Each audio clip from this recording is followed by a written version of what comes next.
안녕하십니까. 저는 자카르타에서 약 10년 정도 생활을 하고 있고요. 2006년도에 친구 따라서 자카르타에 놀러 왔다가 눌러 앉은 케이스입니다.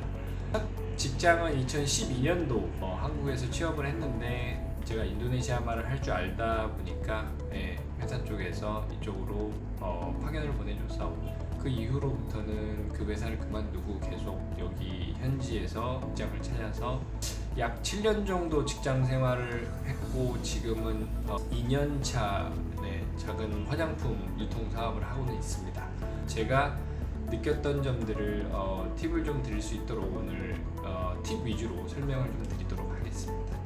먼저 인도네시아 취업을 하기 위해서 가장 중요한 부분 뭐니 해도 인도네시아어입니다. 하지만 처음에 오시는 분들은 인도네시아말을 잘할 수가 없어요. 그래서 어느 정도의 영어, 의사소통이 가능한 영어의 실력이 필수인 것 같고요. 그리고 근무 시작한 지 1년 정도 지났을 때는 인도네시아 말로 원활하게 의사소통을 하셔야 됩니다.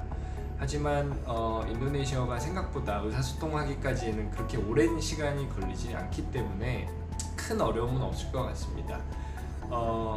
여기에 더불어서 회사 근무하시는 동안 현지 뉴스, 그러니까 문서화된 뉴스를 현지어로 보면서 나중에 이직하실 때 큰 도움이 되실 것 같고요. 그리고 외로움에 강하셔야 됩니다. 아무래도 가족하고 떨어져 있는 거를 견디기 어려워하시는 분들은 사실 인도네시아 취업하고는 좀 많이 어려울 것 같아요. 동남아라고 해도 인도네시아는 약 7시간 정도 비행기로 떨어져 있는 국가이기 때문에 쉽게 한국을 가기가 어렵습니다. 비행기 표 값도 상당히 비싸고, 그리고 회사에서 그렇게 휴가를 자주 주지도 않아요. 많이 준다고 했을 때 1년에 한 번 또는 2번 정도 한국을 갈 수 있는 기회가 있는데 너무 큰 자주 한국을 왔다 갔다 할 수 있는 기대, 그거는 버리시고 현지에서 내가 무조건 적응을 하겠다라는 마음가짐이 필요합니다. 그럼 그 외로움을 견디기 위한 방법을 찾아봐야 될 것 같은데요.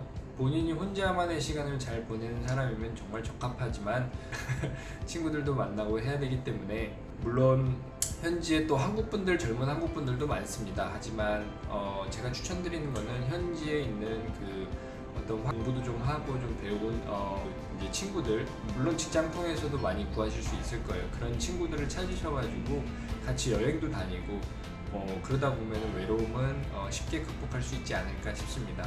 더불어서 바하사 인도네시아도 그 친구들과 소통하면서 더 많이 또 이제 늘릴 수 있는 그런 기회가 될 수 있을 것 같습니다.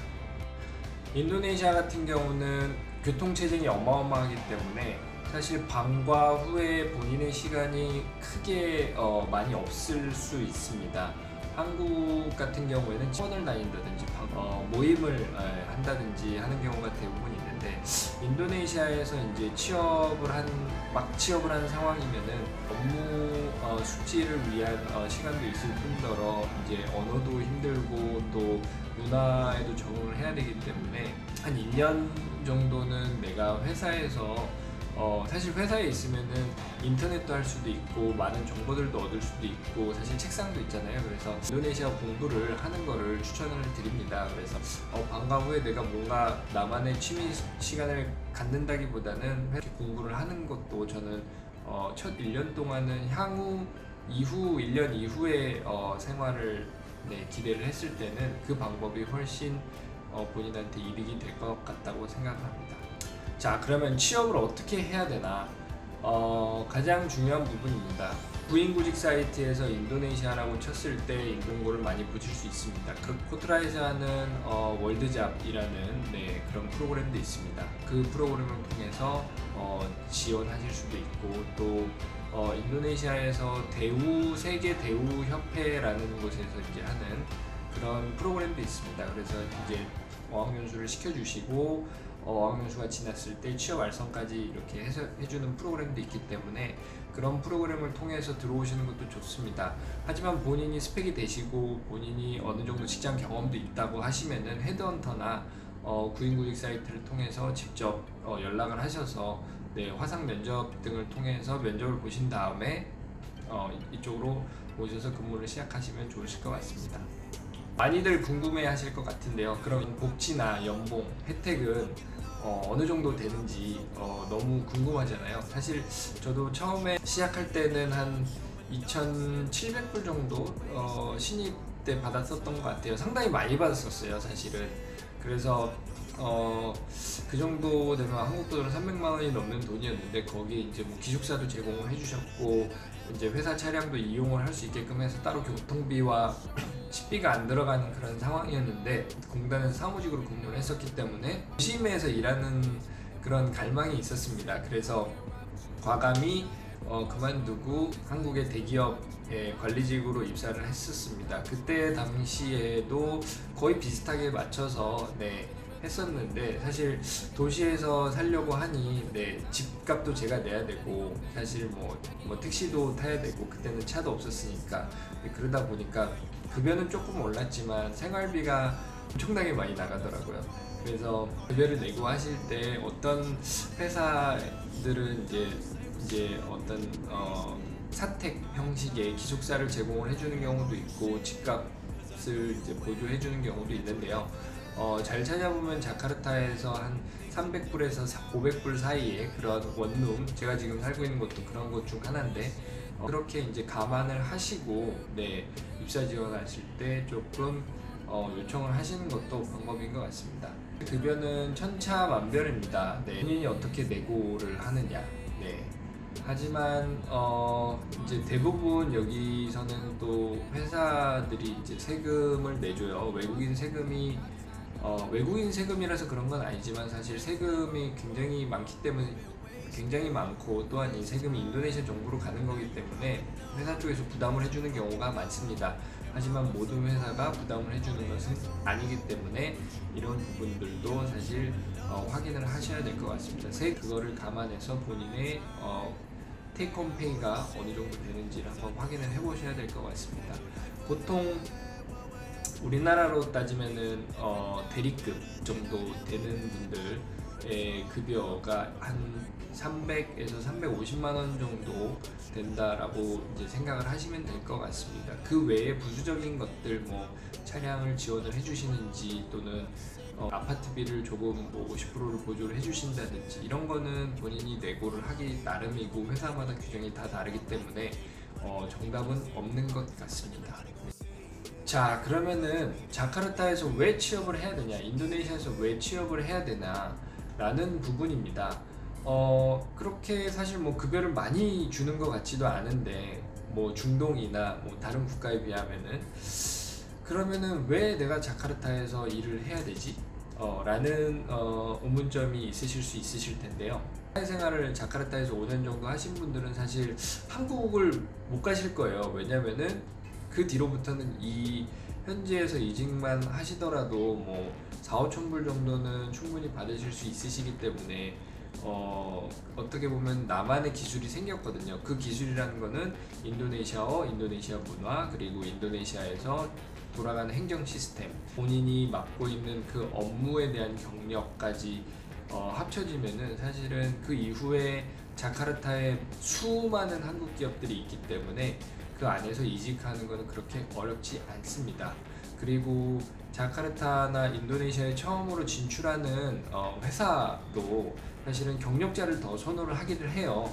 그래서 최근에 신남방 정책으로 인해서 많은 한국 기업들이 들어오고 있는데 대부분의 한국 기업들은 신입보다는 경력직을 선호를 하고 있고 그 경력직 지원했을 때 본인이 이제 좀 내고를 할 수 있는 그런 요소들이 있기 때문에 내가 3년 이상의 경력만 잘 쌓아놓으면은 급여도 높게 그리고 또 복지도 더 좋은 회사로 또 이직도 할 수 있는 그런 기회가 있습니다. 뭐 크게 어렵진 않을 것 같습니다. 첫 3년이 제가 봤을 때는 큰 고비인 것 같고요. 3년이 지나고 나면은 본인의 수입도 어느 정도 안정이 될 것 같고 그리고 또 주변에 친구들도 많아졌을 거고 뭐 인도네시아에서 사는 라이프 스타일이 또 그렇게 나쁘지만은 않거든요. 그래서 그런 부분에서 이제 본인이 만족을 하면서 지내다 보면은 3년 이후의 자카르타의 삶은 확실히 더 경쟁력이 있지 않나, 한국하고 비교했을 때 네, 두 번째 자카르타의 취업의 좋은 점, 인도네시아 취업의 좋은 점에 대해서 좀 말씀을 드리겠습니다. 한국 인력이 현지인들보다 적게는 5배, 많게는 10배 이상 급여가 높습니다. 그 말은 한국 기업에서 한국인을 채용한다는 것은 일반 사원으로 채용을 한다기보다는 일종의 매니저급 또는 팀장급으로 채용을 해서 팀원들을 아우르게끔 하는 그런 경우가 많습니다. 거의 대부분 그럽니다. 매니징하는 그런 능력을 아주 어린 나이에서부터 배울 수 있는 그런 기회가 있습니다. 그런 것들을 많이 활용을 하다 보면은 사실은 또 향후에 혹시 자기 사업을 한다고 했을 때 큰 도움이 된다고 생각을 합니다. 업무 이외에도 아시겠지만 자연이 너무 아름답잖아요. 날씨도 너무 좋고 주변에 여행 갈 수 있는 곳들이 너무너무 많습니다. 싱가포르라든지 발리라든지 자카르타라든지 말레이시아라든지 비행기로 2시간 안의 거리에 있기 때문에 주말을 이용해서 여행을 다닐 수 있는 그런 장점, 아직까지 한국에서는 굉장히 고가의 스포츠인 골프를 저렴하게 즐길 수 있고 그렇게 접할 수 있는 기회가 많다는 점, 그리고 동남아 열대과일을 많이 먹을 수 있습니다. 저는 망고를 전 특히 되게 좋아하는데 망고철만 되면 한 2-3개씩은 냉장고에 넣어놓고 시도 때도 없이 먹는 그런 행복을 느끼고 있습니다. 마지막으로 파출부 가정부를 약 10만원 정도면 쓸 수 있습니다. 물론 20만원도 아깝다고 생각하시는 분들도 있는데 제가 생각했을 때 인도네시아에서 가장 가성비가 좋은 지출이지 않나 싶습니다. 왜냐면은 내가 출근을 했을 때 우리 집에 와서 모든 빨래를 해주고 청소를 해주고 설거지 남은 것들 다 해주고 이렇게 한 달 동안 하는데 10만원 정도면은 정말 최고의 서비스인 것 같거든요. 마치 회사에서 퇴근해서 집에 돌아오면 호텔에 투숙했을 때 나갔다가 돌아와서 클리닝 한 그런 느낌입니다. 그래서 이 부분은 상당히 큰 장점이기 때문에 자카르타 취업 준비하시는 분들은 한번 기대를 하시고 오셔도 좋을 것 같습니다. 하지만 첫 3년은 그렇게 쉽지 않다는 점, 본인이 많이 공부를 해야 되고 다른 사람들보다 경쟁력을 갖춰야 된다는 거, 그 부분은 잊지 마시고 오셔서 즐거운 해외 취업 생활 되시기를 바라겠습니다. 감사합니다.